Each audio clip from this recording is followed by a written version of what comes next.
Assalamu alaikum wa rahmatullahi wa barakatuh. Alhamdulillah, alhamdulillah, alhamdulillah. As-salatu wa salamu ala Rasulullah sallallahu alayhi wa sallam. Welcome to the R2F show. We have a special edition for you guys tonight. We're going to be covering a few things, and we're going to probably be going over our usual hour show timing, which we usually do anyway, but this one we have a lot of content to cover. We figured it'd be best to cover it all at once. We're going to be talking about a brother who recently passed away. We're going to be posting something for people that could donate to his janazah. We're going to be talking about, giving an update about Salman's case against the cult. We'll give an update about that. We're going to talk about a recent attack on an ex-cult member and his family. We're going to be talking about that and just some of the details related to that story. And then finally, we're going to be sharing some leaked audios from one of the cult members' chat rooms where they're, it's more and more signs of them fighting against each other, arguing against each other, and really just showing how off their belief set is. So we're going to get into all of that. And again, join us if you have any questions.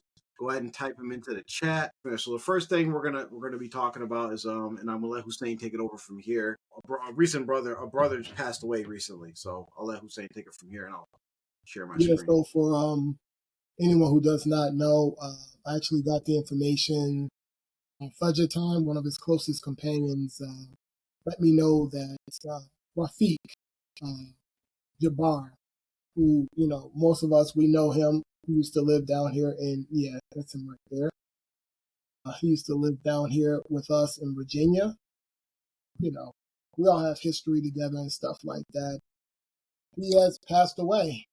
As of this morning, I'm not totally sure the official time when he passed away, and we're also not sure what the reason was. So we're not going to assume. I mean, there's a few people speculating, or a few, thoughts about how he died or why he died. Until we get some actual official information about that, we're not going to speak on that. But I got the information this morning, and per usual, our hearts are heavy. This brother, I knew him personally. I didn't have like a real close relationship with him, but we had a really decent, solid relationship. I actually seen him a few times over the last few months. His father-in-law invited us over to a barbecue, and that's the last time I spoke with him and seen him. We all sat there and ate barbecue, had some good conversations. We actually discussed a bit of the the community issues and stuff like that. And for those who do not know, he was not a part of the community during the time of his passing. At least that's what he expressed to us, so. But yeah, we asked that everyone make dua for him, ask Allah subhanahu wa ta'ala to accept him, forgive him his sins. Inshallah, the janazah will be tomorrow. That's the official wording. That's the official information. It will be tomorrow. Do we have the address for those who may want to attend? Are we able to pull that up? I mean, I can. Yeah, if you put it in the chat, I could put it in the put it up on the screen and put it in the chat for people. All right. I put the GoFundMe link in the chat. So if anybody wants to donate any money, go ahead and go to the GoFundMe. Just click on the link and stuff and do that. And let me get the address for the janazah. Yeah, again, I don't want to speak too much on his character. We're all human beings at the end of the day, and we just hope that Allah subhanahu wa ta'ala allows him to have a smooth transition. We ask that Allah subhanahu wa ta'ala forgives him his sins and forgives us all of our sins. And we make dua for his family during this time. Some of his family members are actually close with my family members. And just heavy, hard news. Just gives perspective for a lot of us. It gives perspective, and it's something that we can all reflect on. I know we're, quote unquote, we have our beef with the community or whatever, but when these type of situations drop down, I think we're all in the same headspace, for the most part. We wish him well. We hope that Allah subhanahu wa ta'ala forgives him his sins, accepts him into the paradise, and grants his family ease in this time. And inshallah, it's our duty as Muslims to show up to his janazah if we are able to, and give him his rights as a Muslim. So we do to do that. I just sent the information in. I can read off a little bit if y'all need time to. It will be in North Carolina, inshallah. Yep. So if you guys seen it, it's in the chat, and we also had it on the screen. It's at 2 p.m. Tomorrow. A Society of Greater Charlotte, located at 7025 The Plaza in Charlotte, North Carolina. So that's 7025 The Plaza, Charlotte, North Carolina. Or you could just Google the Society of Greater Charlotte, Islamic Society of Greater Charlotte. And it will be after Juma, inshallah, at 2 p.m. tomorrow. So, if anyone's able to make it there, if anyone's able to donate, like I said, just try to give each other our rights as much as possible, even during the time of, passing. So, yeah. So the next topic we're gonna just give you guys an update. Muhammad Ahmed and Hussein attended the recent court appearance or court situation with Salman. And if you guys just give a quick update on what happened there at the court, why they were in court, what was the whole purpose of that, and what was the ending result of that? Can you hear me? Yep. Yeah. So for those who don't know, aside from Salman's court case against Tmoa, they took it upon themselves to try to make a case against him, and they called themselves suing him because they're trying to legally evict him. So the court date we went to was a separate court date from Sal's case. So what they did was try to go and legally do what they already did illegally. And once again, they do things, they don't think it through, and they don't understand that they're helping us in more ways than one. I'm not going to go into too much details about it. I want them to stay ignorant because we know they're watching. I want y'all to stay ignorant and keep making the mistakes that y'all going to make. But yeah, they continuously over and over again prove to us just how evil and disgraceful they are. Salman hasn't even been on that land for the past year. He hasn't even stepped foot on the land. It's been about around a year. His case has been going on since around last July. This whole incident started happening, and it's August, about to be September. I hear a little echo. Yeah, let's all try to mute our mics for your turn. So Salman hasn't even stepped foot on that land in over a year, and now y'all trying to legally evict him, even though one, he had no intentions of ever going back to that land anyway. And two, they're just trying to find ways to get at Sal. Because how they did it initially was showing up at Salman's house on the land in the middle of the night, knowing Salman's nowhere near because he hasn't been there for months. And they tried to confront his wife, and they tried to kick her off in the middle of the night. Of course, Sal found out later on. But once they tried to do that, and they failed at that, because who's going to just listen to them get up and move their whole family out and just go? What are they going to do? What are they going to do? Where are they going to go? So, of course, that didn't work. And they knew they couldn't do anything beyond that, except for trying to take the legal route. But the mistake, like I told you, they made is they already did the illegal route. And now y'all trying to go and do the legal route. That doesn't erase what y'all did illegally just because y'all trying to do something legally now. They won that case. So now Salman has 90 days to get his whole property and move his family off the land. Because once again, this is the evil of Tmoa and the Tmoans. They don't care about Salman's family at all, even though they never spoke out. They're still, some of them are still well within the community. And they're just trying to kick them all to the curb with no regard because they do not care. Let me give a little more information. Yeah, go ahead. So just for anyone who does not know, is not aware, Salman actually has 2 wives. So the attempt that they try to pull that Muhammad Ahmed was referring to, they actually tried to do that on his other wife as well. And unfortunately, they were successful.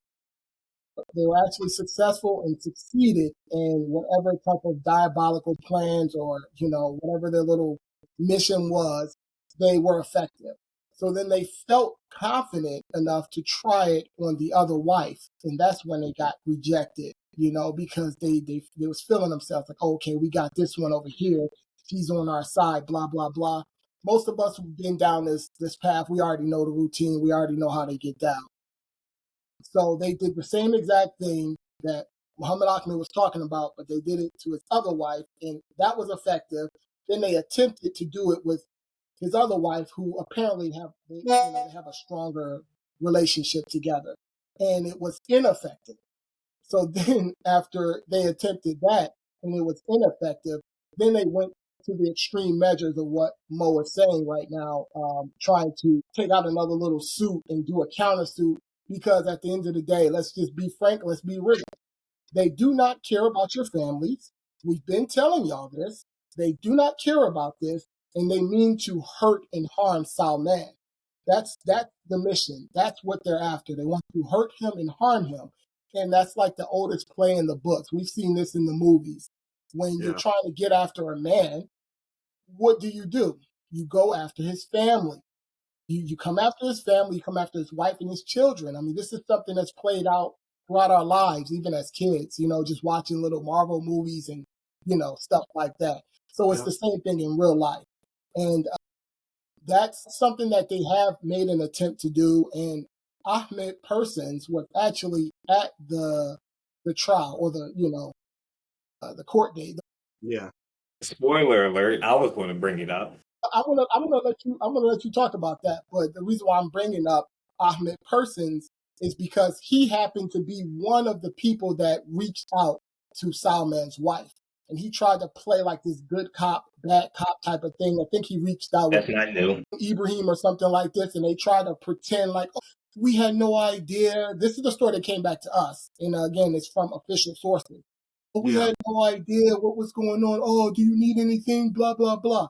This is Ahmed and Ibrahim. They're reaching out to one of Sal's wives who they were ineffective in trying to woo or sway. And they're trying to pretend like, if you need anything, let us know, blah, blah, blah, blah, blah. This is the same thing that they did on the other wife that was effective. So they attempted this.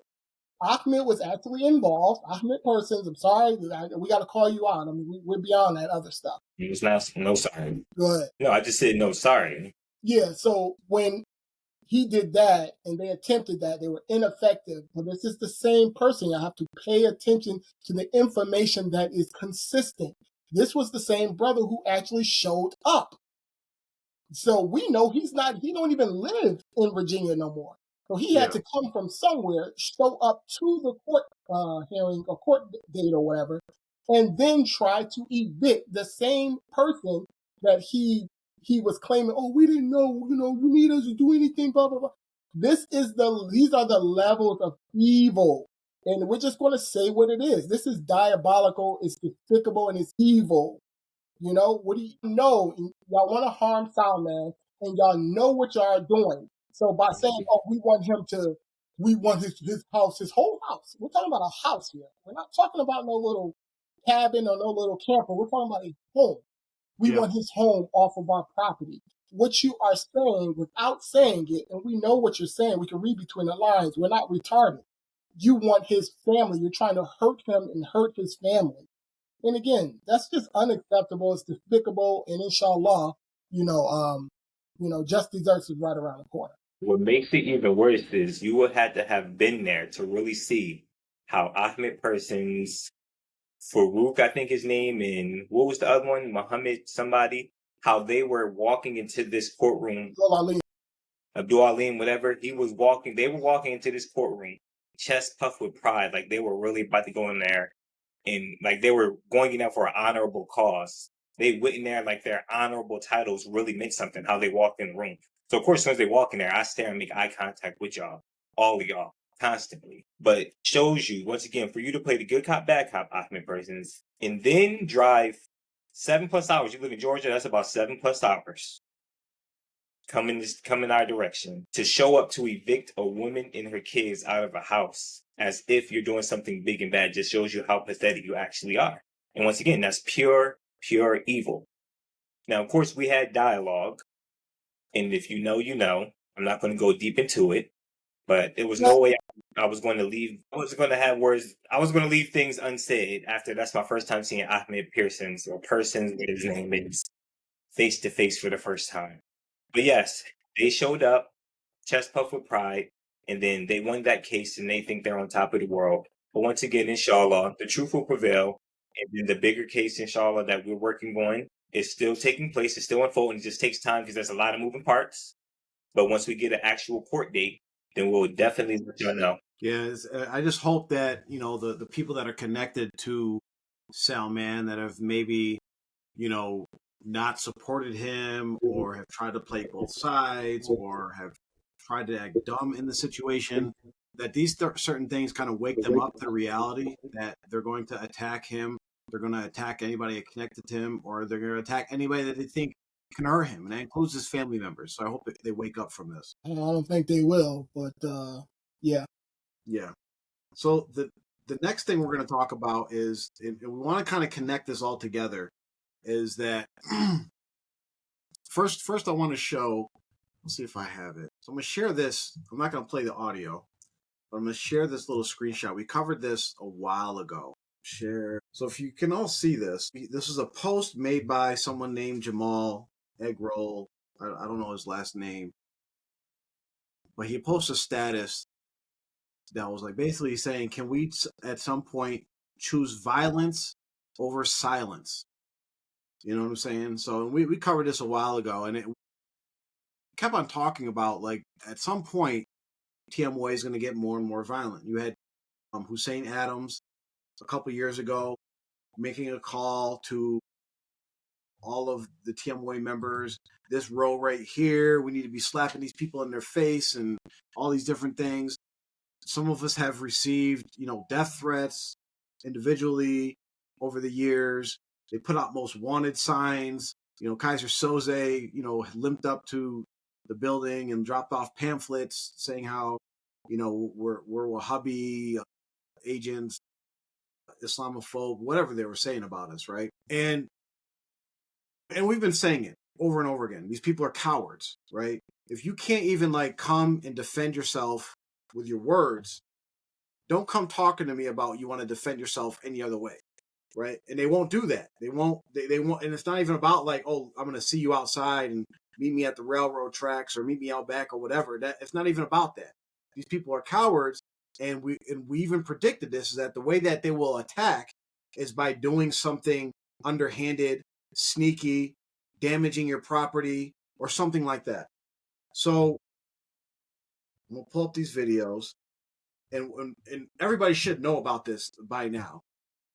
A brother, Amir Rahim, and his family. He's married to Husna Abdullah, and someone snuck onto their property and lit their car on fire, which also set their house on fire. And they're sleeping inside with their children, and this happened in the middle of the night. And for sure, we're pretty sure it was somebody from Tmoa, the Tmoa cult, right? Because there's nobody else has any other motive to do this, right? So they didn't go challenge this brother face to face and say, "Hey, you're not in the Jamaat no more. I want to beat you up," or whatever it is.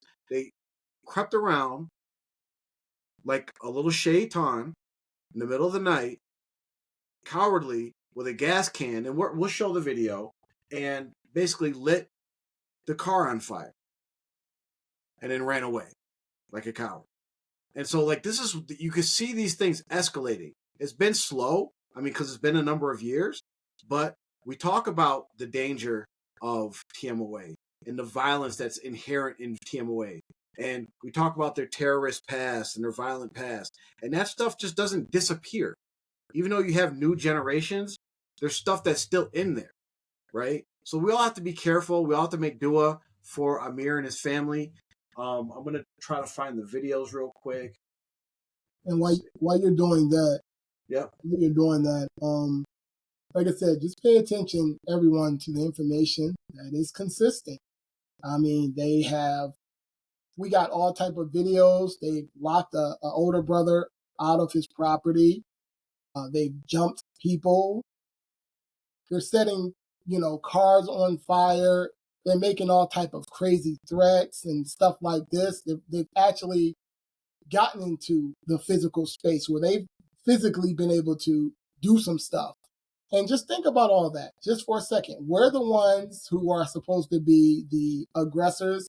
We're the ones who are supposed to be the terrorists, the Al-Qaeda, all these different things. We're the ones that's supposed to be that. Yet all five of us, we've never laid a hand on anyone up to this point. You're muted. You're muted, Mo. My bad. I said, or even made violent threats, period. Yeah. So just look at all of the things that we're being accused of versus what's actually happening on the other side. Yeah. I mean, the proof is in the pudding. It's very clear. Right now, before you play this, Jaffer, let me give y'all some more context on this. Now, once again, if you're a man and you have a problem with another man, no matter what the issue is, sneaking in the middle of the night and doing anything to his vehicle shouldn't even cross your brain. That wouldn't even cross your brain. If you have a problem with another person and you're going to try to keep it clean, you're going to try to see that man face to face. You sneaking and trying to do something in the middle of the night to somebody's car, that's like some vengeful girlfriend stuff. Breaking windshields, scratching cars, lighting cars on fire. Like, that's what broads do. So once again, it's even another worse pathetic. That this is not even the first attack on them, because several months ago, this same person snuck on there and they stabbed out the tires. And now the attacks are consistently on Amir's wife's car. You have a whole truck right there next to it. This guy keeps on attacking his wife's car. So you're not even attacking the man. You're attacking his wife, and you're doing it in like the most despicable, cowardly manner at that. Yeah, they keep exposing themselves because there's one thing that is almost impossible to hide, and that is cowardice. You can't hide it. It's going to happen once real life situations present themselves. It's going to happen. Period. And before we play the video, last thing I want to say is, once again, coward stuff leads to reckless stuff, which leads to a lot more damage because you don't have well thought out plans. Now, once again, may Allah forbid, but they're sleeping in the house with their kids and stuff. What if one of the kids would have passed away, something like that? TMOA, the Tmoas would have probably had a celebration or something and then connected it with some disbelief in their Sheikh and their belief system and all that stuff. And it shows you how cowardice and sick this is. Somebody could have lost their child because of your cowardice.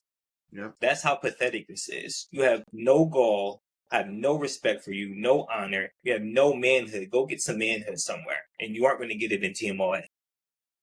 And we're playing this not just for entertainment. We're playing this because people that know this person, right? Even if you don't know they actually did it, when you see this person walk up and run away, there's going to be a lot of you out there that are watching this are going to recognize exactly who it is.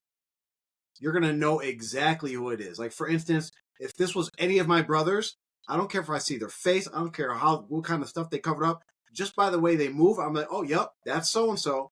That's so-and-so, right? Because we know each other so well, especially family members, close friends. We know how we move. We know how we hold our hand, our head, our posture. We know all that.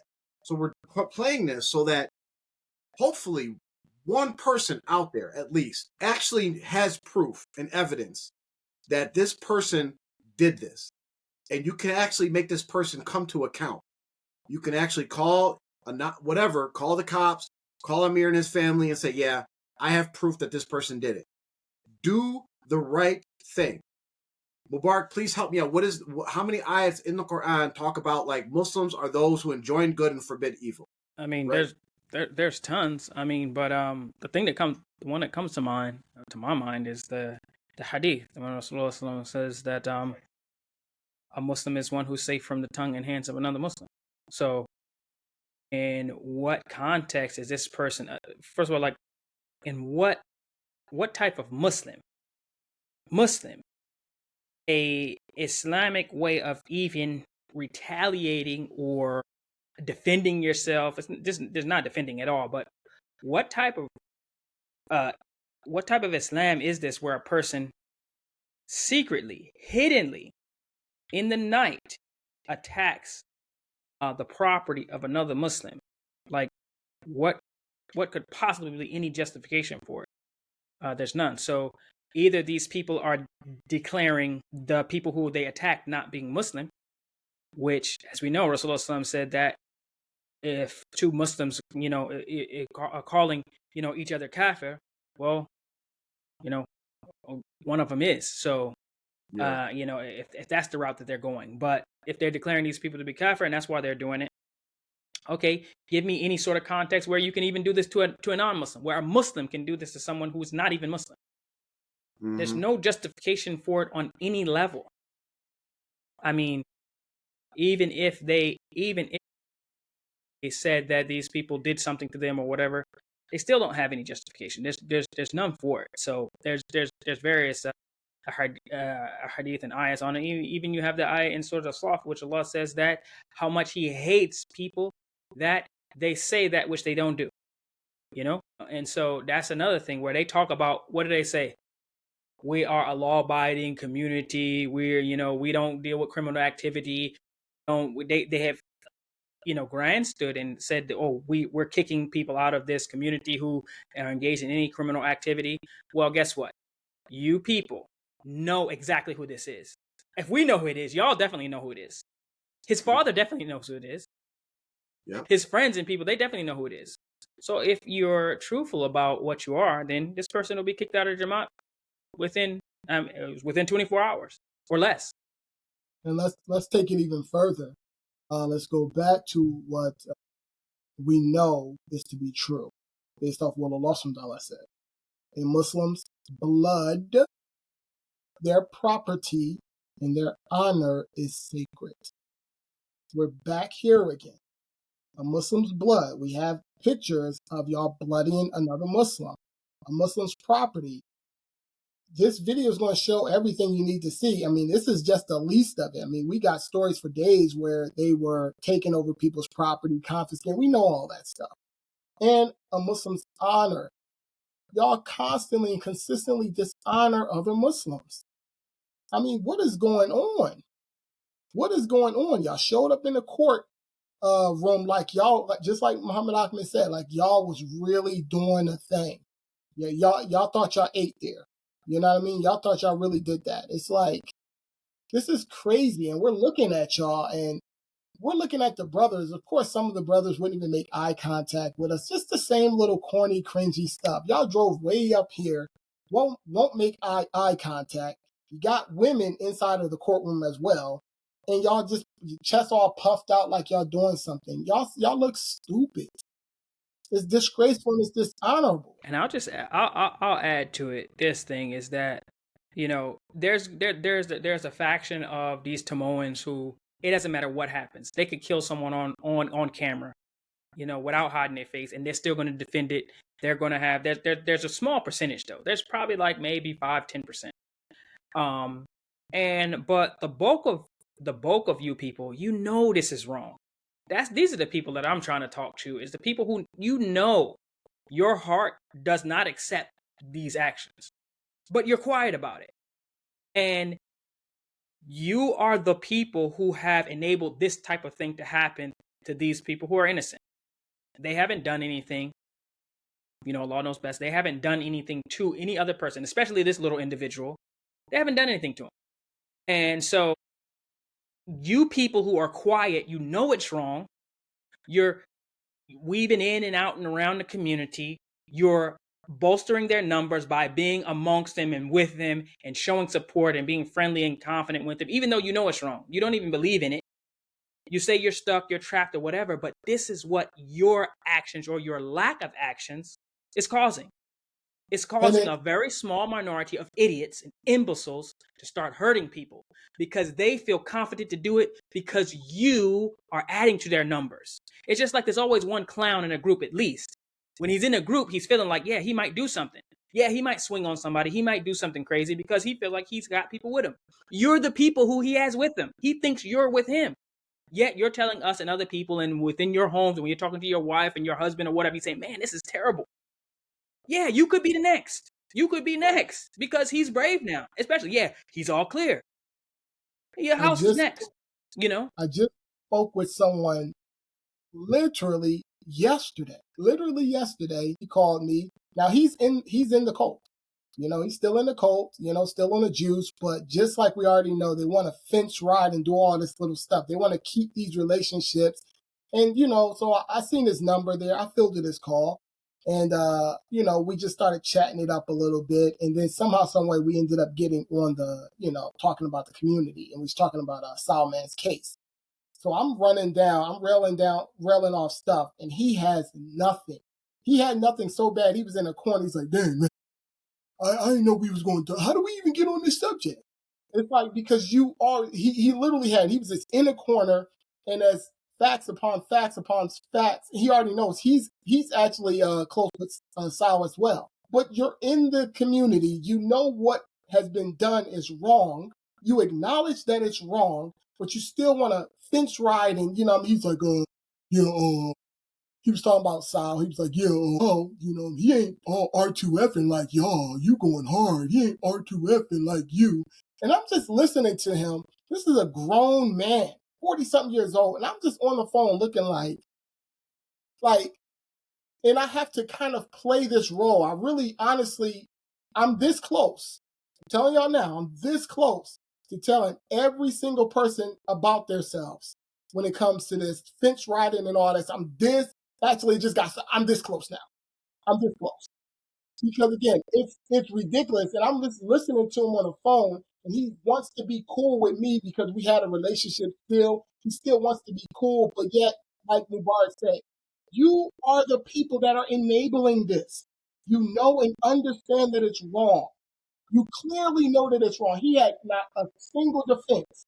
In fact, was empathetic and was trying to be like, yeah, man, yeah, I hope Sal he's okay. I'm just thinking, you hope he's okay. You know what they're doing is wrong. You want to call me up and still have a relationship with me. I want to tell you about your little body. I really want to tell you about yourself. You feel what I'm saying? But I'm trying to keep it together, and I'm trying to, it's just...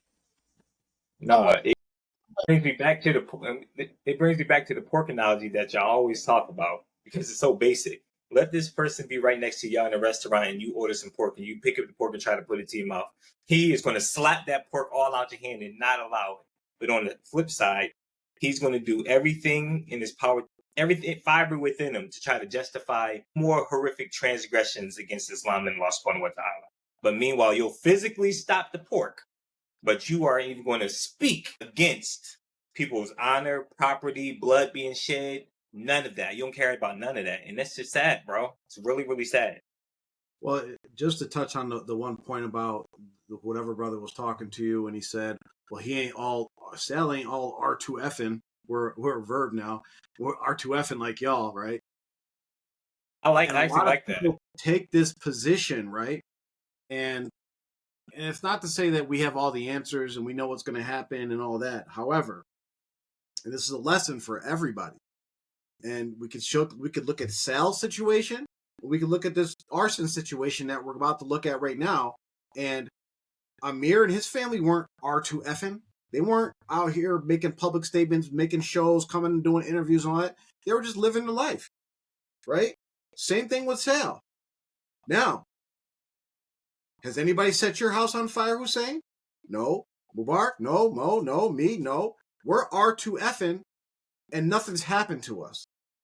So it shows that, like, from these cult members' mentality, when they know that you're not down with them anymore, but you're like silent and like trying to, like, however they perceive is like, oh, they're not really R2Fing, they actually view that as weakness. And they're like, oh, that person is vulnerable and I could do certain stuff to them, right? You had the one individual from I think it was the Tennessee land that got, like, I don't know, pistol whipped, beat up, and kicked out of his house, and he was all crying, oh, you do this to me, oh, you do this to me. Like, this is how they perceive you. So it's like, and when I'm asking all the people that are, like, remaining silent to, like, appease, like, cult members or whoever it is they're trying to appease or try to keep the peace, and I'm seeing time and time again that they actually do not achieve that peace that they're trying to achieve by being silent. You know what I mean? So it's just a lesson for all of us. that when we make our decisions, all of our decisions should be based on what is going to be most pleasing to Allah, and then go from there. So I'm going to play the video real quick, and I'm going to play this walk-up video a few times so that people can see how he walks. And again, you guys are going to recognize who it is. It's kind of blurry. See, he's walking up to the car, trying to be quiet. That's the one video. It's going to be in a few videos. So this one, he's dumping gas all over the car. It's to the point where I'm pretty sure somebody's like, oh, that's my gas man. Like, you guys know who it is. And anybody protecting him, you're going to be held accountable for it. So he lights it on fire, and that's where he runs away. And look at that. This is his wife's car. Amir's wife's car. His truck is right there, right? Truck is right there. Sets the car on fire. So from this video, how did the house catch on fire from him lighting the car on fire, or did he do that separately? Yeah, we got to. So he must not have intended to set the house on fire, because if he wanted to set the house on fire, he would have just set the house on fire. But the car was so close to the house that when you have a fire that big, naturally the house is going to catch on fire too. But alhamdulillah, it wasn't that bad. You can see it's just some external damage. I don't know what it looks like inside, if there's any smoke damage or anything. But this is something easily that the whole house could have went on fire, the forest could have went on fire, neighbors could have went on fire. It could have been a very bad situation. So I'm going to stop sharing for a second and just to talk about. So after this videos went out, they called the police, of course. The police, for some reason, they had just got notified about the beatdown that Abdul Hamid got in New York with the whole Sultan thing.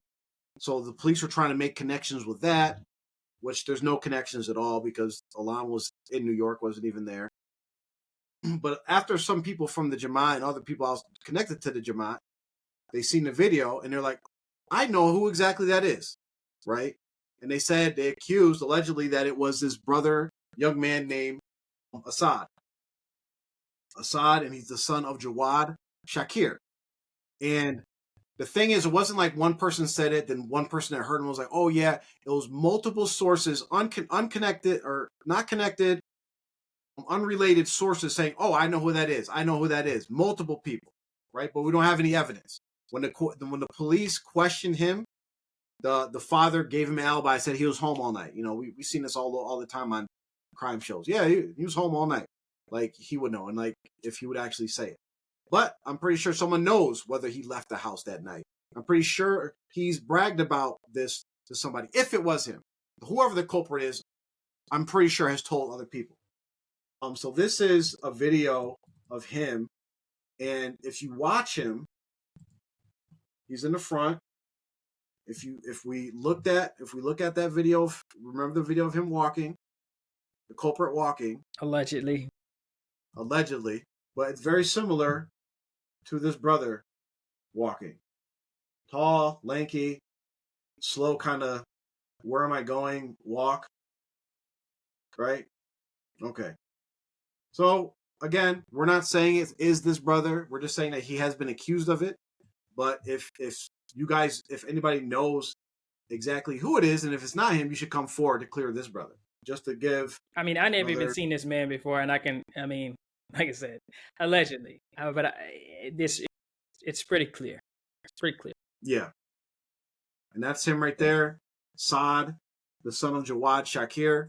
And interestingly enough, right, since so many people were saying it was him, some of the family members of the victims approached him. And he's like, oh, it's not me, whatever. So they kind of let him off the hook, because there's no direct evidence yet. It's just all circumstantial right now. But then after they let him go, after the cops questioned him and let him go, after the family members questioned him and they didn't do anything, he posts this as his status. We're in the clear. Stupid. Come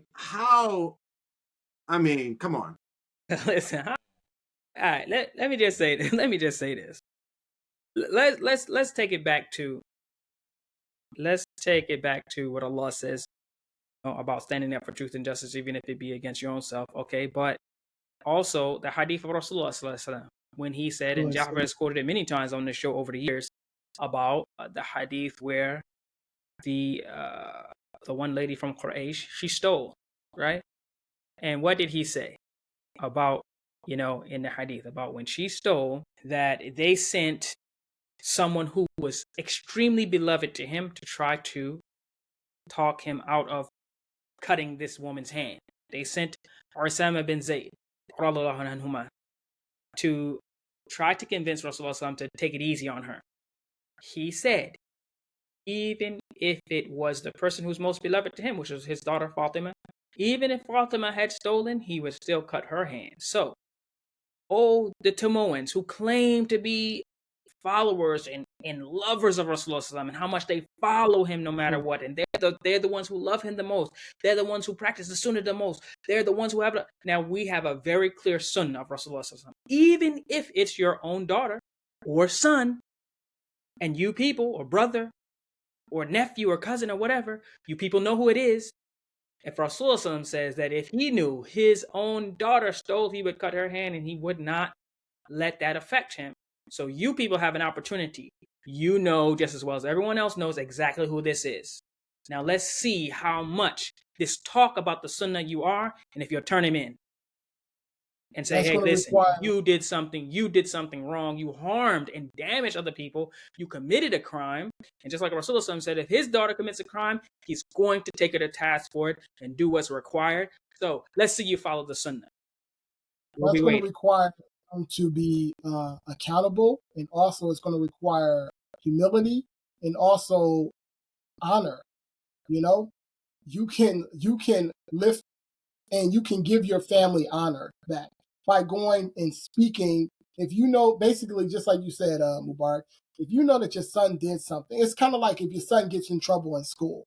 If your son gets in trouble in school and you show up to the principal's office with your son there, and you talk about it, and you make sure that you're showing the principal or the school that you're going to hold your son accountable. You know what I mean? You can bring honor back to that situation. That's like a small example, but you guys can do this, but we know you're not going to do this.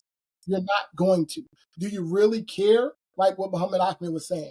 Now, if that situation really went south and one of his kids got burned up or, passed away or something like that, then what?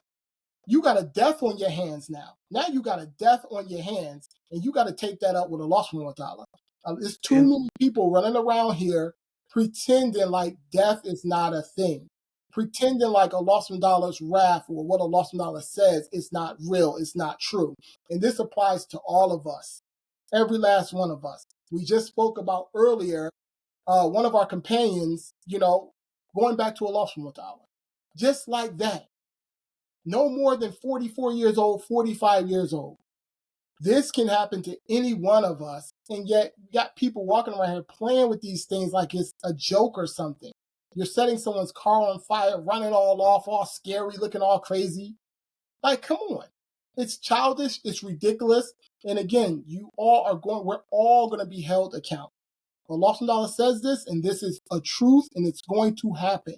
Stop living life like this. Stop pretending and actually, be real about your Islam. Be real about your faith. Be real about your life. Yeah. And I would say, just like we said, how a lot of the things, a lot of the people keeping quiet or trying to remain friends and keep their relationships instead of doing the right thing, and they're being quiet. They've seen other people get oppressed over the years, and they were quiet about it. They were quiet about it. And because of those very people that have been quiet about doing the right thing, they've been on the fence or they've been out but still not saying anything, you are the reason why this happened. You have supported this. And so when it goes a step further, when someone actually is hurt, someone actually is killed, some real damage is done. And I don't want to downplay the damage that has happened to their property, but it was just that. It was just property. And they can acquire more, or it's just part of their risk, or they may have one car instead of two. But the point is that if something happens to someone else, or Allah forbid, a child gets hurt or burned or injured or something like that, or has a life-changing injury because of someone doing something like this, every person right now that's on the fence, pretending, they won't say anything, they won't do anything, they still want to be friends, even though they know their friends are wrong, you will be the reason why it happens. You'll be responsible. You know, we at least can say before Allah, we tried to tell people, stop believing this, stop letting these people get away with this. Come out, speak out, let them know what's wrong. We're at least trying something. So we have an excuse before Allah. Whether Allah will accept our excuse or not, we don't know. But at least we can have an argument and say, we did what we could do from where we were. We told everyone who would listen to us, we told. If someone talked to us face to face, we told them. If they caught us on the phone, we told them. We told them on the airwaves. We told them on the shows. We did those things. But for y'all people that are standing on the sideline, I'm serious. If someone gets hurt, it will be the blood, the injury, and the situation will be on your hands. You know, if you can't do anything, then you can't. But every man and woman knows in their heart what they can do. And I'll just say this. Think about your methodology and your approach. You talked about how either we were too harsh or too forward, or we weren't serious enough, or you know, we weren't being respectful, whatever the case may be. This is what your approach has brought, okay? The approach of just, you know, trying to get along and all this. This is what this is the result. Bad people, niggas basically, do stuff like this. And let me just say this. What type of person? You got to be the most low life, low down loser. You don't have nothing else to do but to, in the middle of the night, light someone's car on fire. That says, one, you're a loser. You have nothing good for you going in your life. No one is worried about what you're doing tomorrow. You're not worried about what you're doing tomorrow or the next day. You have no one depending on you. No one's actually looking for you. If you disappeared, no one would care, because the people who they have people depending on them. They have people that they care about and they want to support or help, or they know that they would be disappointed. They never do stuff like this. You're a loser, the person who did this. And then on top of that, this shows very clearly that whoever this is and whoever put them up to it, they know face to face, they can't deal with whoever. The woman whose car they lit on fire, they can't even deal with her face to face. That's how much of a coward you are. Whatever methodology you're upon, you know it's false, because you can't do it with your words. You definitely can't physically do anything about it. So what do? You wait and sneak until the women and children are asleep. And then, as a coward would do, this is one of the characteristics of Shaitan. What does he do? He does a little thing, he whispers, and then he flees. You are the biggest coward in the world, a loser no one cares about. Whoever talked you into it doesn't even care about you, because they weren't with you. It was just you. You're dumbass. You are an idiot and a loser.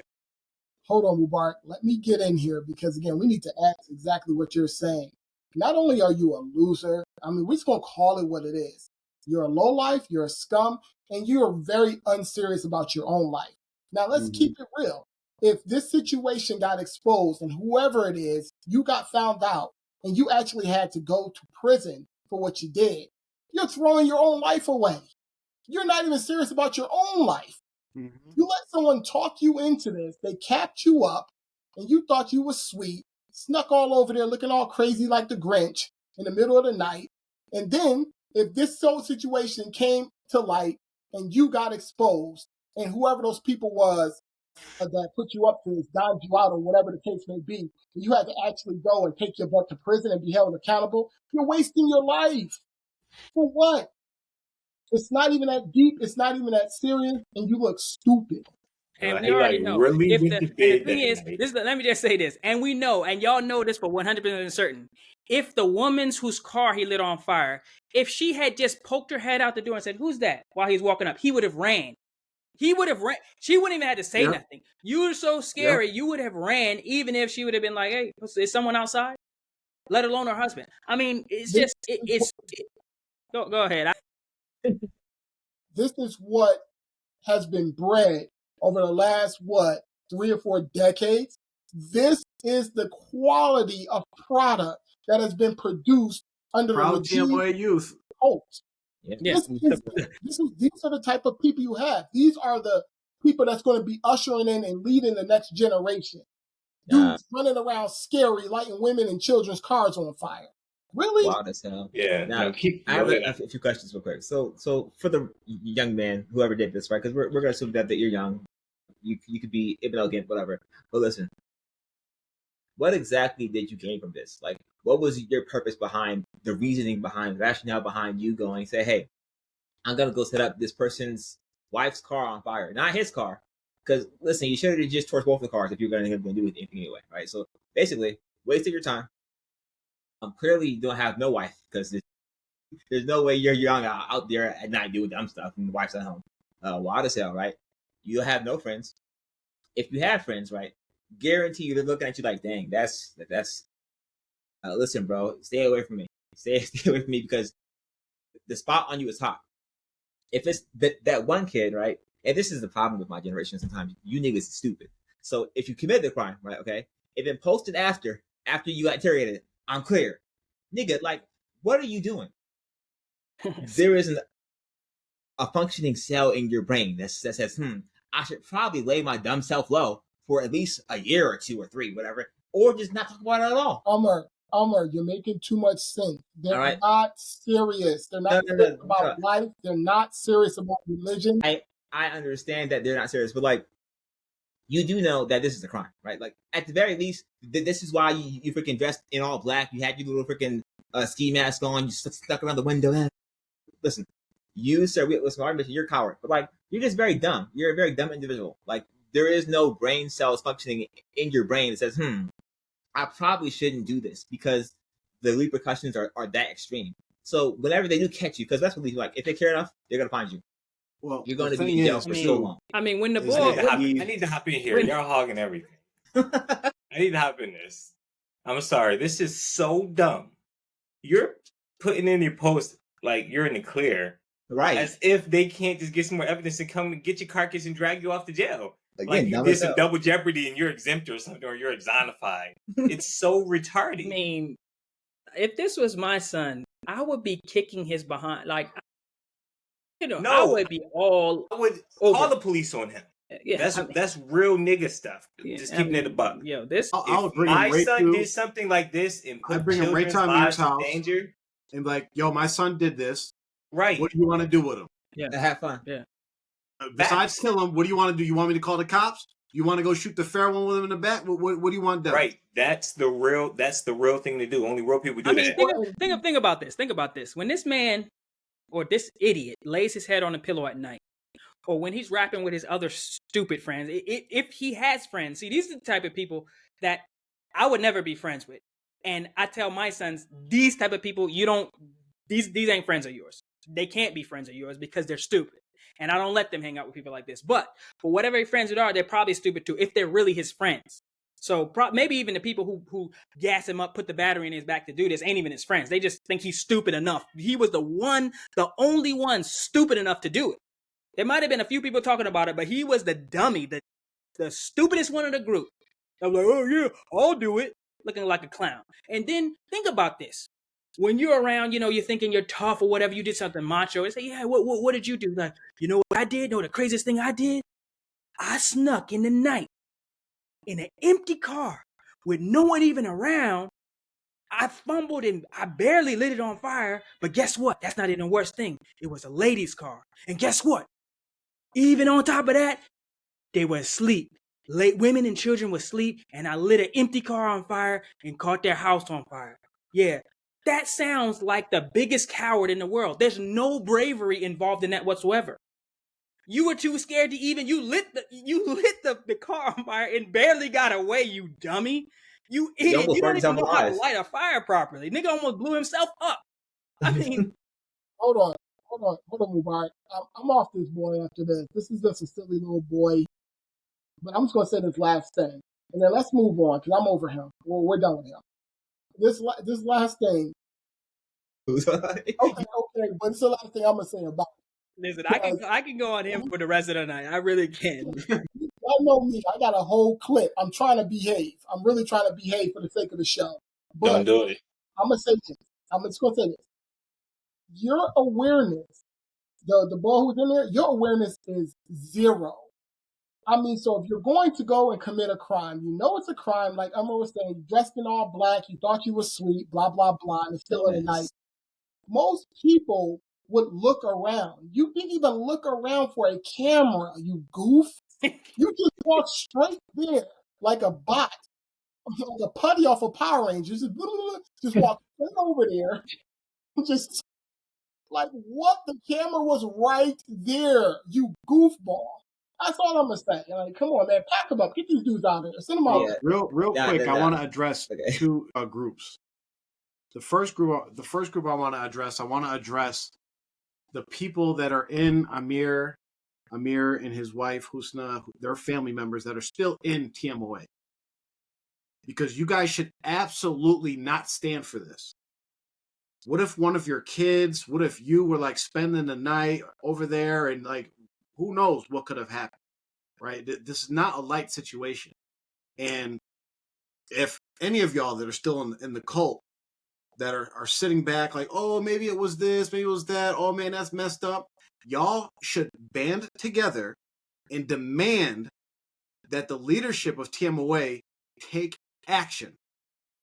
Take action, because really this has happened not only because of the people that are remaining silent and being on the fence, also because of the direction and the leadership of TMOA. So I will address y'all to challenge y'all to actually do something to help them and protect your family members from these vigilante people or idiot people, whether they're vigilantes or being supported by people in TMOA or whatever it is. You should be like, no, this is not happening. We might disagree on certain things, but you're not going to be going around setting my family's houses and property on fire. If nothing's done, I'm done with this organization. Because if you can't even abide by basic Islamic principles, what are you even doing? You're going, you family members are in a cult. Guess what? Next Eid, next Death Day celebration, whatever the hell y'all do, right? You're going to be praying next to possibly the person that set your brother, your sister, your cousin, your auntie, set their house on fire and potentially could have killed your family member. And you're going to be praying, oh yeah, let's go eat curry and some other. It's ridiculous. So do something. Try to do something. You're making way too much sense. Way too much sense. Just think about this. Let's just put this in perspective. We grew up around cowards thinking that these people were soldiers of Allah and lions and all of this stuff when these people were crickets, grasshoppers, deers, you know, camels, whatever. We grew up around straight, because I cannot believe that all of these people are this cowardly when it comes to standing up and doing what's right. It's egregious. This is offensive to me. This is absolutely offensive. I'm not even joking. I would get some of my family members out of there if they, in fact, that's actually, I'll put a couple of them on the line. We're not monkeying with you. You better take a stand, choose a side, or we sending you out back. Because it's absolutely ridiculous. Absolutely ridiculous. Fortunately, alhamdulillah, majority of my family maybe saved 1.5 or something, some random idiot.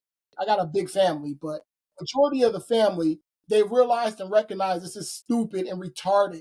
And again, if you're a coward, you cannot be around a person that's courageous or has courage. It's going to make you look small. It's going to make you look small. You're going to shrink near that person. It's going to make you feel uncomfortable.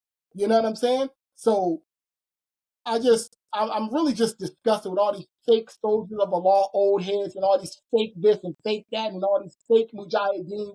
I'm over all that stuff. We grew up around a bunch of cowards and ninnies. That's what we did. Go ahead, Amr.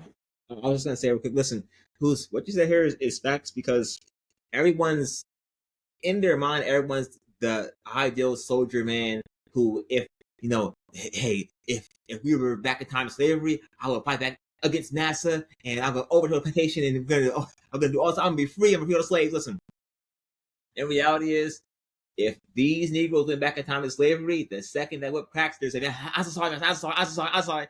Listen, they crack under zero pressure. There is no pressure being applied to you. You are free to do whatever you choose to, and you choose to submit freely. All right, you choose to submit to Noor, you choose to submit to K2, whoever else is above you, right? No holds bars. Just yes, yeah, Sheikh.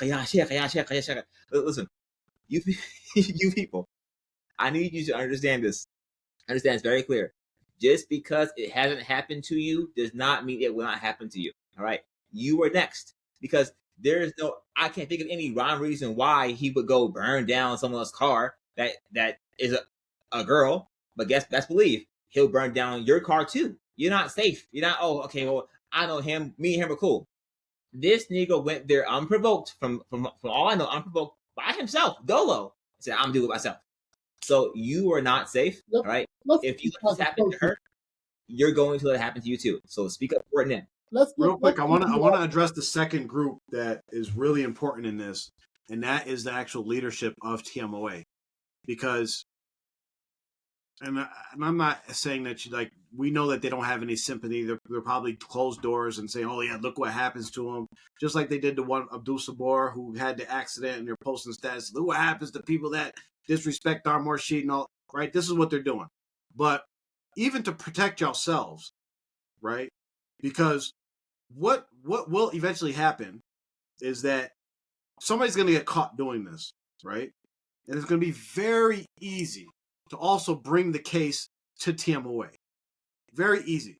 We have all the audio recordings, all the different posts and statuses where we can say, look, they're being told to do this, right? They're being led to do this. So you guys have not issued any statement to say, we condemn this.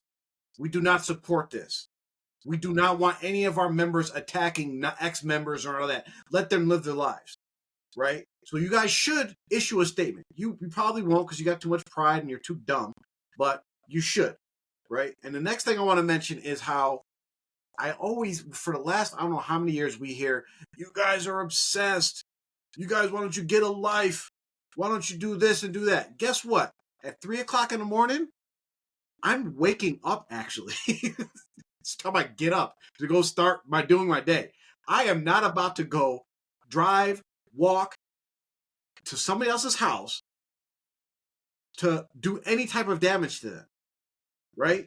I'm not doing anything like that guy probably spent more time thinking and planning and plotting and working himself out to do this than all the time we spent probably planning the last 6 months shows. You know what I'm saying? So who's really obsessed? Who's really bitter? Who really are like we talk about the barking dogs and all these different, who are really doing this? Because we aren't attacking anybody. We get on our show every month, every few weeks, talk about what's going on, try to advise people to the Quran and Sunnah. But this is what you guys are doing. So everybody needs to wake up and smell the coffee, as they say. This is the reality of TMOA. Even though these people were our friends, our family members, our loved ones, this is ultimately the risk that we all are facing when we actually leave this group, and especially when we speak out and make our positions known. It's not all sweet.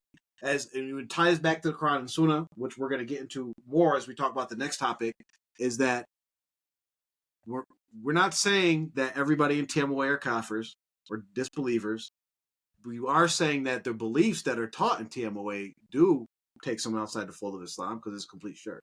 However, we can learn from the ayat in the Quran. Let's see, I don't have I gotta look for the reference, but where Allah tells us that these people will not be satisfied with us until we abandon what we believe. And it's the same thing with TMOA. They may smile in your face, they may be cordial, but they're never going to accept you. They're never going to want good for you until you leave your religion. And our religion is Islam. They want you to accept Mubarak Jalani. They want you to accept the Seven Sultans. They want you to accept Noor as the Sheikh and Imam and all these different things. They want you to accept their new Sheikh, Noor, and all these different things. Until you do that, you are technically their enemy. And behind the smiling faces. We can move on to the next topic, which we're going to actually, let me just share my screen real quick. I put the link in the chat for anybody that wants to go to Amir's family's GoFundMe to help them with their the damages, the cost that they have for the arson. Where's it at? There we go. So you can go there. The link is in the chat. Go ahead, just donate whatever you can. You know, $10, $20, whatever. Anything will help them. As you can see, they have a beautiful family, and someone, you know, put them in harm's way, and really, it's a really serious situation because it was just a car. The house did catch a little bit on fire, but people could have died in this situation. So it's nothing to just scoff at and kind of move on with your life. This is a real serious situation. So again, anybody that has any information that they think can help lead to capturing the culprit, the coward who did this, please call somebody. You can call us, you can call Amir, you can call the cops. Report it if you have evidence. Some of y'all know, oh yeah, that so-and-so left the house last night. I seen him leaving. I seen him driving away. I seen him walking away. I was wondering, what is he doing out so late? You know who did it.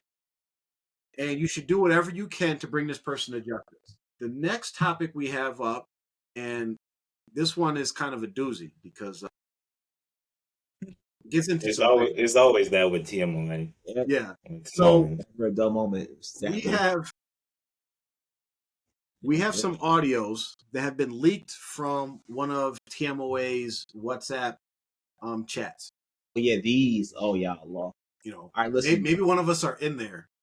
Disclaimer for anyone that has a problem with us laughing, you can go ahead and log off for the night. All right, this is the end of the show for y'all. I promise you, I can assure you, this is a non-serious matter. All right, the rest of the show, it is straight Lahoot Lamakan business going on here. I don't even know that I've heard the audio, so.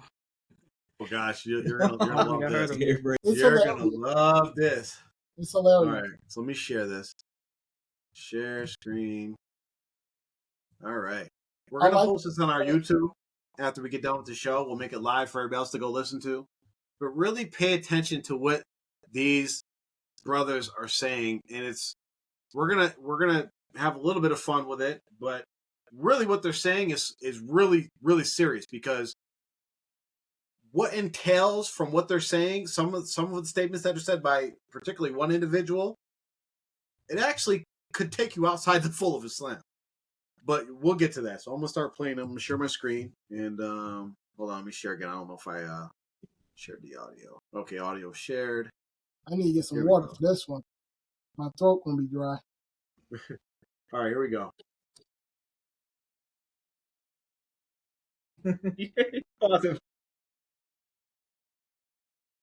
You say, did someone say positive?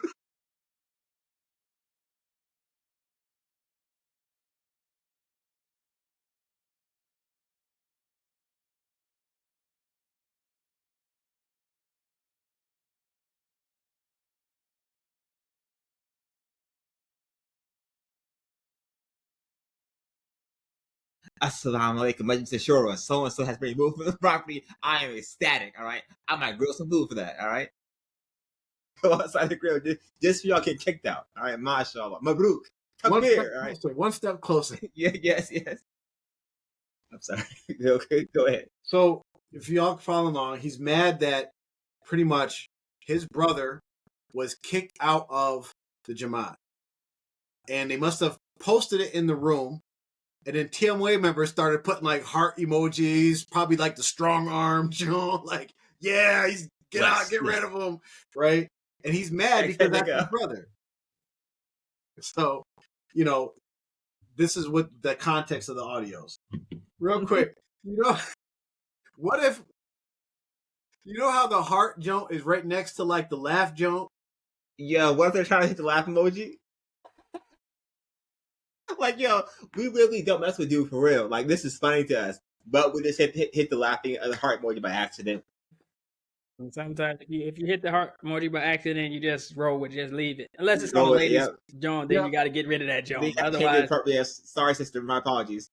But for a guy that listen, and again, I mentioned this earlier, but just because it hasn't happened to you yet does not mean it will not. All right, so if it happened to someone, listen, bro, you're defending your brother like this, you're next. All right, they're gonna be laughing emoji at you too when you get out of the group chat. Yep, exactly. You got ads? All right, Zigger. Okay, so that's the first audio, and just to give a little bit more context, brother posted on Facebook a picture of the old Hussein Abdullah, Atiq Shahid, what was his name? Khalifa Ali Rashid, and Khalifa Jamil Haq, the devil of Islamberg, right? And he posted in the caption, "I was raised by wolves," or something like that. Not like the cowards, the current cowards of the Tmoa leadership.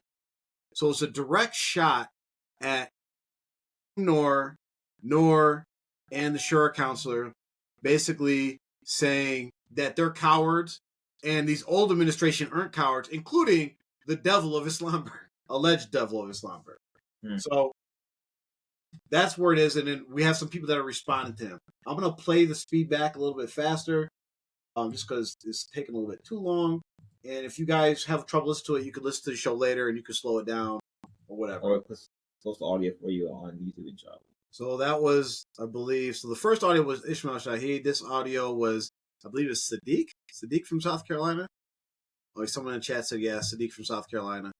And, basically they're just arguing about someone getting kicked out of the Jamaat. His brother and him not being, Ishmael's mad because people are happy that his brother got kicked out and whatever. So that's what's going on. Anybody got anything to say regarding that video yet, or audio, or we keep playing? Well, the reason why you have to be quiet, right, and not respond or whatever the hell, is because you've been told to. All right, you're gonna be a good boy, like Uno told you to, and sit down. All right, yeah. You're not gonna respond because whenever you respond, you make yourself look more foolish. So you're not got kicked out for trying to defend. Then was that what do they call him, Dr. Wadud or whatever? Yeah, got kicked out for even responding, trying to defend the boy. Yeah, you've been told not to because you can't, and you're gonna make yourself look bad. So that's why you're not loud and proud, because you're wrong. And Adam, just to correct you, those days of you guys being silent and not responding, those days have not ended. They are continuing. They're live. Yeah, I mean those days are still here. I mean, even this little chat or whatever, which I mean, I'm pretty sure this chat, wherever it is probably going to be dissolved after this. This definitely get dissolved. But so y'all even tried to quietly say this. Y'all were literally whispering, talking about, you know what I mean? We're not going to stop yelling. No, you're whispering, hoping no one hears you. Now that it's heard, you're going to disband the chat altogether. So those days are not over. Those days haven't even started. So-and-so left, so-and-so left, so-and-so left. That's what's about to happen. Right, in unison. Yep. All right, listen here, Sheikh. All right, I will make sure that I get you an Ad Block Plus, U-Block Plus, and you can pay, all right, for all future shows. All right, inshallah. Just earned a penny. Right? I got you, Sheikh. All right, I got you.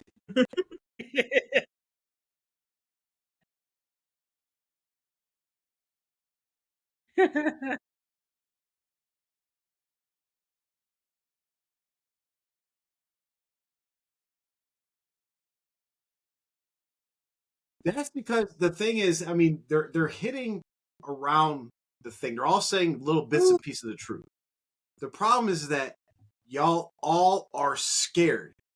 Y'all all are, your Fitrah is saying something is seriously wrong with all this, but you just don't want to recognize what's actually wrong. It's the whole cult. It's the community. It's the whole thing is wrong. So you're trying to pick out little things here and there, like, this is rubbing you wrong. You don't want to share your intentions for the things because you're scared. You're afraid of what might come back at you. I mean, and let me just make it clear. A person whose brother was removed from a community that he loves, and he's not going to say it, he really actually doesn't agree with it. But furthermore, he's not happy that anyone else could possibly be happy about his brother being exiled from a cult. I mean, you're in a cult. That's the thing that y'all are saying. The quiet part now is out loud, but you're not realizing what it is. You guys are in a cult. You're mad because cult did what cults do. But the problem is that this has been happening. People's brothers and sisters and all types of other people have been getting kicked out of the cult for years. But when it happens to you and yours and the ones that you love, you don't like it. And so it's actually for Ismail Shahid, it's a normal response for you to be upset about what you perceive as something detrimental happening to a family member. And it's normal. It's understandable. I don't even blame him for being upset with people for hearting or liking or whatever. But what you got to realize is that you're just in a cult, bro. That's really what it is. The problem is not them liking it. That's what cult members do. You're part of a cult. So that's cult methodology 101. Someone gets kicked out of the cult, they're excommunicated. You're going against your own cult's methodology. You cannot have family ties and affiliations and that go above and beyond the cult. You belong to the cult. You believe whatever it is they say for you to believe. You love whoever they tell you to love. You care about whoever they tell you to care about. And whoever they say don't care about no more, don't talk to no more, don't associate with no more, you don't do it. So they're not wrong, actually. They're following the cult methodology to a T. He's my friend today. He's kicked out of the cult. F him. Forget about him. We don't like him. Yep. We don't love him. We don't talk to him. We don't communicate with him. He can die for all we care. That's the cult. So them harding him getting kicked out is light work. That's just a Tuesday in the cult. and this also, he's really not mad. I mean, yeah, he's probably mad, but his anger really is being directed to the wrong place. You should be mad at the administration that kicked your brother out the cult. That's who you're really mad at, but you know you can't say anything to them because you'll be next. So you took it on, okay, I could say something to these brothers in this private chat and voice my opinion here. Well, this is what it got you. Pause. Listen, you can't go on a whole rant about being passive aggressive and in your rant also be passive aggressive. Say their names, bro. Are you scared of them? What? That's what I'm talking about. Real quick, just for R2F, and we have our battles too, right? But at least you gotta appreciate that we're never like this. Like, we'll call someone out, yo, what you just said was stupid. We'll, you know what I'm saying? Like, we'll be real direct. We might be upset for a day, whatever, but we're real. We trust each other enough that we could be upfront and honest and be direct with what the stuff that we're saying, right? I'm not gonna go in there and be like, somebody in the room believes the earth is flat, and you know what I'm saying, he kind of stupid, but I ain't saying no names. Don't play the pancake. Yeah.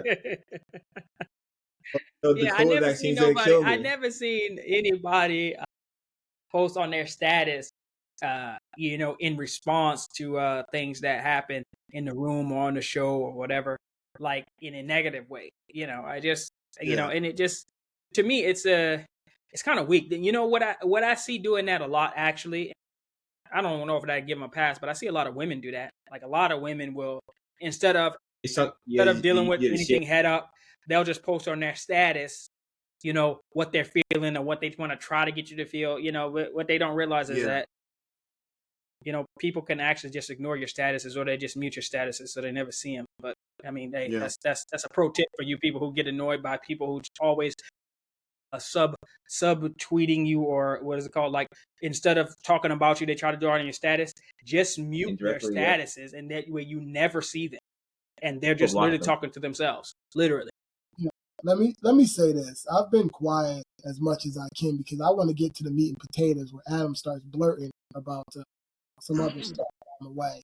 So I'm saving my position for that. But I will just say this, just like you said, Mubarak, that's feminine. Men, we deal with each other directly.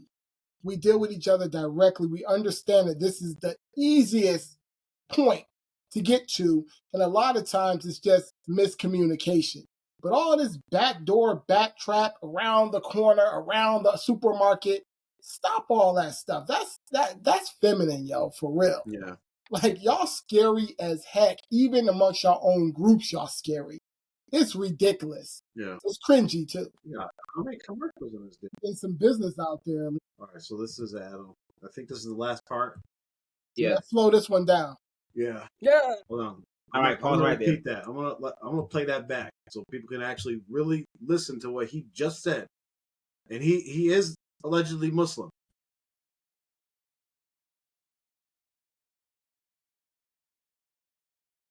He just now said that they're literally practicing their own religion. That's literally what he just said. He said it's not based on nothing else. Nothing else. And Allah says very clearly, indeed, definitely, the Muslims are only brothers to one another. The Muslims are brothers. Your Islam is in your brotherhood is based on you being Muslim.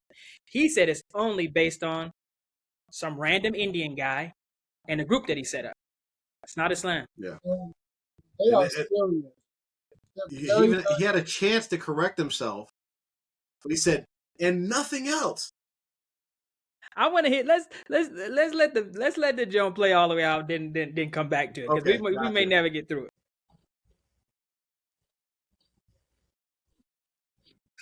Whoa. How did he know? How did he know? Who told him, bro? Hey, listen, brother, listen. We're not going to say who the informant is, all right, Adam? Probably you. But, like, listen, that's crazy, bro. Hey yo, the foresight's all right. I'm gonna come clean. I'm gonna come clean. We got the forwards from Adam. It was him. Nora, listen, that's your man right there, all right? Adam's a snake, both sides. Both sides of the coin. That's that macho now. Like a grown ass man. What the goodness? This sounds like another one. This sounds like almost like a campaign speech. Like, you know how sometimes people talk when they know a certain special someone might hear it. Yep. That's what comes to mind. Listening. I mean, This yeah, man definitely hoping that the bridge, forwarded that status. The bridge hears this. Nah, he definitely forwarded that status right to Nora. It was like, Sheikh, you know, was defending your honor, you know, as queen of Tmoa. First of all, let me say this. Let me say this. I got secondhand embarrassment. We got second, third, fourth, fifth-hand embarrassment. Yeah, our man or lady, our man and lady in the chat, keep up the good work. Yeah, the check's in the mail. We got you. We ain't gonna say who it is, but yeah, good job. But like, he really thought he was spitting. Go ahead, Mubarak. But I got jokes. But the serious thing here is that it's very clear. It's very, very clear for anyone who is inside the community, thinking about on the outside, people in or out or whatever. But understand that their methodology and their understanding is that they're unified on their love and admiration or whatever for their Murshid. And their whole existence is based off of that. So basically, all the other billions of Muslims in the world, everyone else that's not part of this little cult, they cannot and will not and do not unify with them. That is a cult, brothers and sisters. That is a pure cult. They freely believe and talk and say this as if it's not crazy. To us, it's absolutely ludicrous. But for you guys in the cult, it's that this is normal, but that's what it is. It's a cult. So know this. Any of you people who are on the fence or you're not really understanding what you're in, some of you people are teenagers or, in your 20s or whatever, and you really weren't around in the heyday. You kind of just were in this, or you're like, oh, we do this and another. This is exactly what it is. No outsiders, no one who's not in a cult. We are not unifying with them at all. The only people that you want to unify and have camaraderie with and a brotherhood with and sisterhood with is just the people who think that a couple of clowns are a bridge from an innovated, made up, deviated Sufi methodology, belief, Aqidah system that they've been innovated in. I never heard nothing in none of the Risala Ruhi stuff before, and maybe Jaffa could correct me if I'm wrong, that now they got bridges. It's not enough to just have 1, 2, 3, 4, 5, 6, and then 7. You got to have 6 and then bridge, possibly 2 different bridges. 6.5. And then the 7. I mean, let me hop in, Mubarak, on a serious note too. Like real talk. So we just listened to about between 10 to 12 minutes of audio going back and forth of them having some internal division or a serious issue. Yeah. Can't we even recall any one of them quoting any type of hadith, as a point of reference for what they're talking about, an ayat of the Holy Quran as a point of reference for what they're talking about in terms of division, unity, anything. Y'all just made up a bunch of stuff, and like Muhammad Ahmed said, y'all literally just declared on your secret audio that got leaked to us that you guys just y'all have a different religion. Y'all have a different. This is just clear. I mean, you can't get any more clearer. Not one time did anyone go to a reference point of the Holy Last Messenger, sallallahu alaihi wasallam, to be able to support what they were blurting out of their chatterbox. Not one of them did that. And I just, come on, y'all. They time and time again, like we talk about the Akida, the belief set of Tmoa, and in all their communications and everything that comes out that we cover, they clearly state, this has probably been the clearest statement of what they actually believe. At no, like Hussein, you hit it perfect. At no point in time did anything, their mind, say Allah, Rasul Sallallahu. Nothing in their head said Allah or Rasul Sallallahu. You didn't even hear the word Islam, Quran, Muslim. You didn't hear any of that. Nothing. You heard Murshid, administration, Jamaat. That's it. And that's their religion. And as Muslims, as everybody who's even in the Jamaat, it's like, no, I'm in here because I'm a Muslim and I want to practice Islam. Exactly. This is not Islam. In Adam, you got whoever, even in Tmoa, whatever, whether you like him or don't like him, I know he has like a little reputation or whatever. He representing the perfect belief of Tmoa of what Mubarak Jelani actually taught. He is not off key at one point. Top Talib right there, top scout right there. He is regurgitating exactly what you are supposed to believe as a Tmoa cult member. Nobody in that room corrected him and said anything about the Quran and the Sunnah. What about this? What about that? He was right on the money. You got to ask yourself, do I want to be like him? Am I aspiring to be like him? To forget Allah, to forget Rasul Sallallahu, to forget the Quran, to forget the Hadith? Now the reason why it's so significant is because they're actually having an internal situation, battle back and forth. Now, if it's just you chatting, you know what I mean, with your boy about basketball or football or something like this, meh. But you're having an Islamic internal division or dissension right there. Common sense would dictate that you would bring up, for a point of reference, ayahs of the Holy Quran or hadith from the Holy Last Messenger of Allah. I mean, I just rambled on for 10 or 12 minutes and didn't mention the Holy Last Messenger of Allah not one time. And this is actually the man, the Sunnah, in the way you're supposed to be following as a Muslim. Yeah. So I don't understand. So my first question, honestly, is how many bridges are there? When does the bridge start? Where does the bridge end? And this is not to be funny. You mentioned that it started with Rashid Kamil and then bridge to Nur, who is the bridge to the seventh, and then he threw in administration in all of them. Literally, he threw them all in and said all of his love and unity falls under them. So just by you saying that, there's already more than one bridge. So you're already contradicting yourself on the foolishness and what you're saying. And people, they just keep pushing this because they want you to keep falling in line under all of those dictators that they keep on presenting. What does the administration have to do with, how are they a bridge in any way, shape, or form of anything? He just made this up in his own mind to justify why they got a female imam.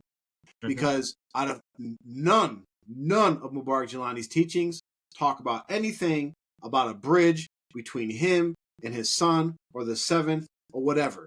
None of them. Not one sentence has he ever mentioned anything like this. One more question. So, what about his other wife? His other wives that he left? They weren't bridges. They just got cut out. What were they? Steps? Access staircases? Back roads? I'm being honest. Where do they fall in line with his made-up Akida? Where do they fall in line? This is just genuine, basic questions There's that anybody only one in the chat wife should have sturdy asked. enough to be the bridge, Mo. There's only one wife Yeah. that can handle that weight. There's only one wife that can handle that stress. The burden placed on her by the community placed on her back. You gotta have a big back. You gotta have a big back. Yeah, Jaffer, stop it, please. Kali asked a good question for our brother Ishmael here. Listen, why weren't you this mad when they kicked your brother Zayd off the land, right? Well, yeah. when they kicked your brother Zayd off the land, so, you didn't have this same energy, bro. It was like, well, maybe he was. Maybe he was. I mean, maybe nobody hearted it. Yeah. Yeah, no one hearted the jump, so he was. But if we could, we're not gonna have. I think the audio is on our YouTube page somewhere because I think it got posted. But Sadiq, and we're talking about the belief of Tmoa, where he actually mentions in one of these audios about we're going to stand before our Murshid on the day of Yawm al-Qiyamah. So they actually believe they're going to stand before Mubarak Jalani, but we all know we don't stand before anyone besides Allah. We stand before Allah. Not our sheikhs, not our teachers, not our parents. We stand before Allah. Yawm al-Qiyamah is all about judgment from Allah. Nobody else. And the thing about it is, okay, we understand that based on what they're saying, there's nothing Islamic about this cult. They're just a cult who has some Islamic customs, some things that are similar to what Muslims do. But this cult is not a Muslim one. I'm sorry. Their belief system is not a Muslim one. But if we think about this, for those people who think that they're somehow in a Muslim group, think about this.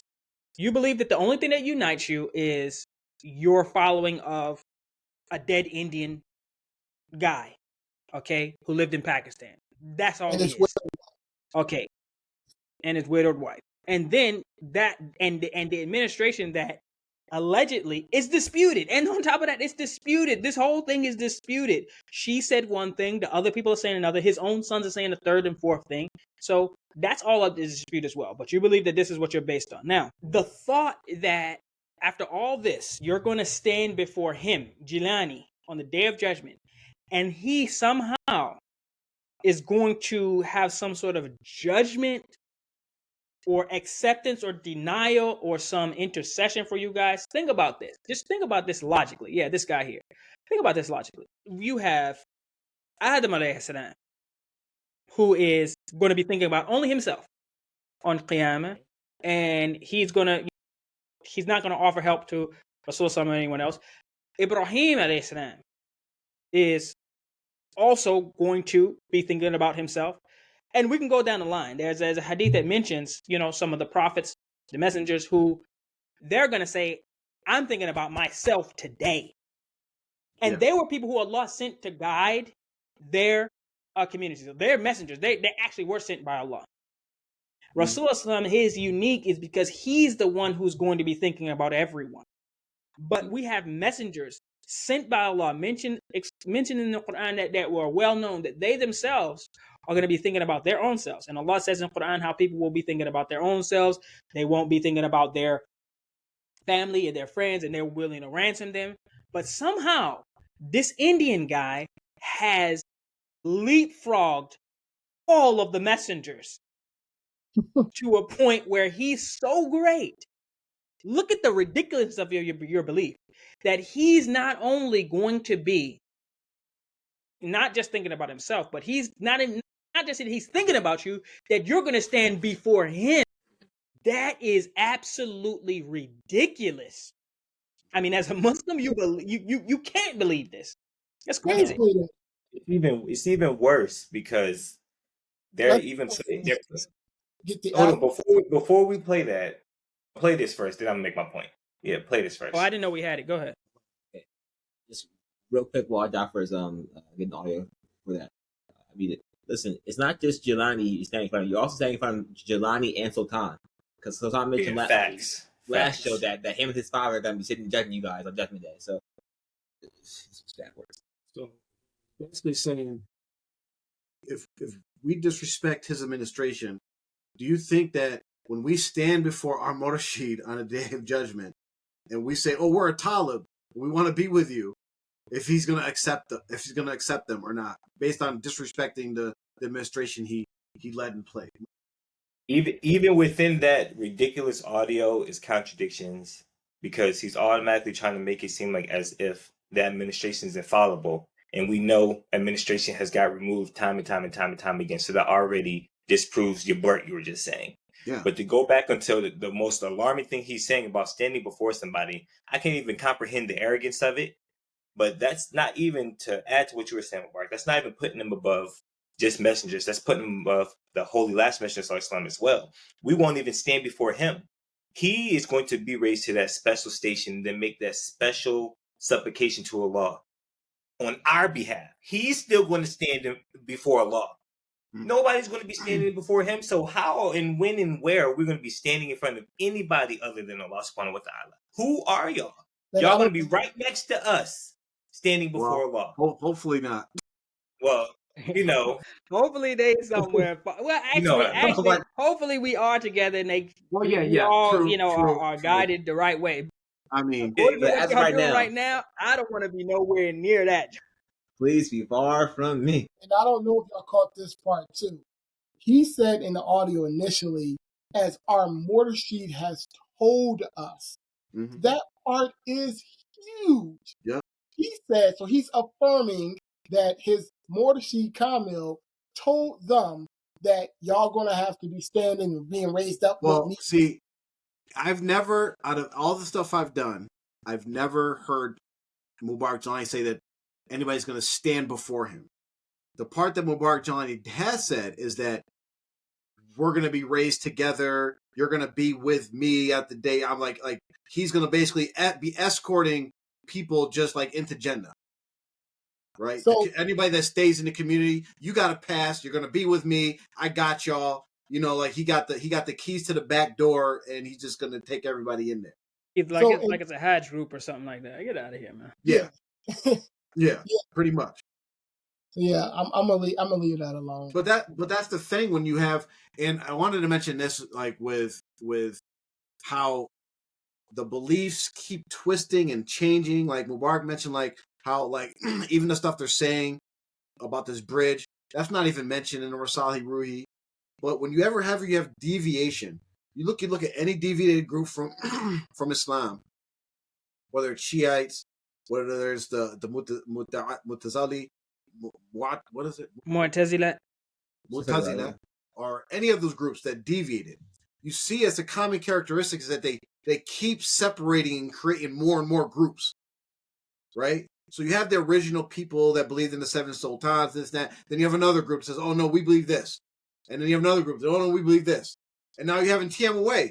How many different divisions of TMOA can we have? The old heads who believe like, yeah, I follow Jelani, but I don't believe in this part of it. I follow Jelani, but Sultan's supposed to be the seventh Sultan. Or I believe in Jelani, but I ain't following him Noor. I'm just waiting for Noor. Like you have all these different beliefs, and everybody is mentally twisting their narratives to fit their beliefs. And what that is just creating more and more mini cults, mini sects, because they're going to teach their kids this, and it's going to go on and on and on until eventually, Allah knows best, it's going to be just nothing. Yeah. Right, because they're going to just keep on bringing it. Like, where are the bridges going to be? We're going to be standing before the bridges. There's going to be another bridge next to the Sirat based off of them. They're just going to keep making stuff up. It's literally they're going to keep doing. It makes no sense, bro. Yeah, I The mean, bridge to hell. So it's going to be interesting to see where, because Noor's a grown man now, how long or how wide this bridge has to be. Allah knows best, but she's built for it. I can say that. So we're gonna wrap it up. If there's any questions, please type them in the chat. We'll answer them real quick. Otherwise, we're gonna wrap up in the next couple of minutes. You funny, man. Stop has to be stop for real. But It's that's all right. different. You gotta have broad shoulders for that position, man. I'm about to say, You know what I'm saying?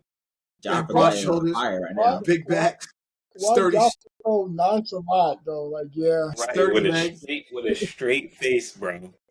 With a straight You know what I'm face. saying? And don't Like, worry, please this come- bridge teaching didn't come until the cult fellow was like 30 years old, and then the bridge just came. Look, you Like remember 30 that bridge years. in Baltimore?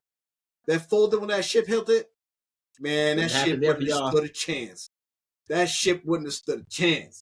It would have With a bounced sunk back. I'm not thinking y'all out here iceberg, Titanic. depicting somebody like the size and girth of Godzilla. That's all I'm imagining right now. That's how you gotta be. I mean, think about it, right? Ecladon. Think about it. Ya Allah. Alhamdulillah, this was a I'm fighting. yeah. I already Fighting. know what's gonna happen. Mubarak got all types of ammo for the chat as soon as we sign Oh, up. as soon as we sign off, bro. I'm like, bro, I'm trying to sleep. I gotta work in 5 hours. Ya Allah. Man. All right, so that's it, everybody. Alhamdulillah, shukran for joining us. I guess the final words is that, people wake up. As Amr said, all this stuff could happen to you. As Will happen far to you, as actually. being kicked out of your house, lose your home, lose your family, as far as being attacked, your property being set on fire, your life being put in danger, that you are not above that. And that goes from the bottom to the top. Just like Ishmael said, one day you're up here, the next day you're down here. Humble yourself. And the only way to escape that danger is to leave all the falsehood and unite under the Quran and the Sunnah in pleasing Allah and loving Allah and Rasulullah sallallahu alaihi wasallam. Not a murshid, not a sheikh, not a sheikha, not a bridge. Love Allah and Rasulullah sallallahu alaihi wasallam. So Amr, can you close this out? And just one more thing. Listen. Don't commit crimes on behalf of Tmoa. I don't care if you're in the freaking Soul Society, Secret Society, Fat Society. I don't care what side you're a part of. All right. I forgot about Secret Society. So we forgot one part. We gotta cover this one part. I totally forgot about it. I got y'all. Niggas is losers, bro. Allegedly, this brother that set the fire is part of this secret renegade society started by an individual named Mansour Mobley. Allegedly. Okay? Allegedly. Can't stand niggas. Is this him? Yes. What's the mission statement? The mission statement is we are going to get all the enemies of Tmoa and do something to them. Okay? It's a secret society that they got. Well, I'll just say this for the Secret Society. I don't know if they got a chapter where I'm at, but I live in an open carry state, and we carry. Same. And so we don't even need a permit to carry. So yeah, we shoot around here, and our cameras work. So right, we will defend ourselves. That's all we're saying. We will defend ourselves. That alleged as manifestation has allegedly started the secret hit squad of Tmoa. And this brother that set the fire is supposedly, allegedly, a part of this secret society. And if you are dumb enough to be involved with something like this, come on, like Mubarak said, you gotta be the worst loser. Like, this is even like loser on Tmoa. Like, you are the worst loser in Tmoa. Like, even in amongst all the people that are in Tmoa that are losers, you are the bottom barrel of losers that you gotta create a secret society to go and damage people's property in the middle of the night. Look at how secret y'all are. That's like, yeah, they probably got 2 members, and those 2 members can't even keep a secret. Hey, listen, bro. Listen, Mansour. Clearly, your solar cells enterprise business wasn't working that well for you, Aki. All right, you over here burning cars down and stuff allegedly. All right. Yo, I got this new idea, son. Got this new idea. Do better for yourself. Do better for your friends. Find better friends. Stop being scared of Jafar at stoplights. And just do better for yourself overall, bro. Avoid loot Leprechaun in Pakistan at all costs. Don't burn down houses.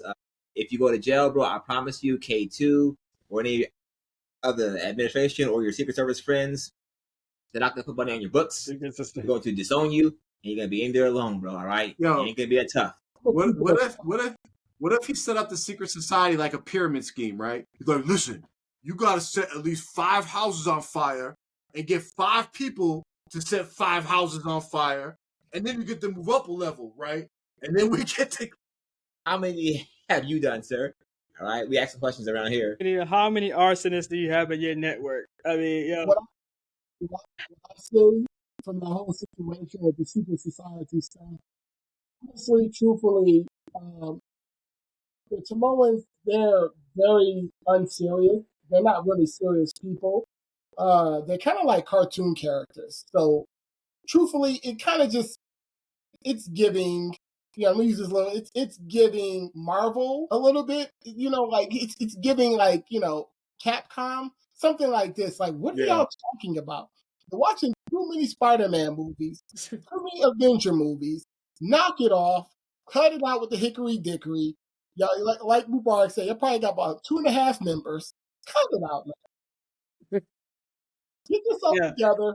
But I will say there is some information. And let's get serious for a second. Seriously, as far as the identification of the person who set the fire, allegedly we know who it is. But one thing that we know for sure, and this is not allegedly, the man who's lit the fire, lit the car on fire. His daddy is the same person who lit the. That's why earlier in the show I called him Ibn El-Hint. All right. I can't even finish it. I already knew Mubarak was about to go wild. His daddy is the same person who put the most wanted posters on the school building and limped away. I'm about to say, and listen, if you haven't seen yo, Both got a rare disease. You got a rare disease called camera blindness. He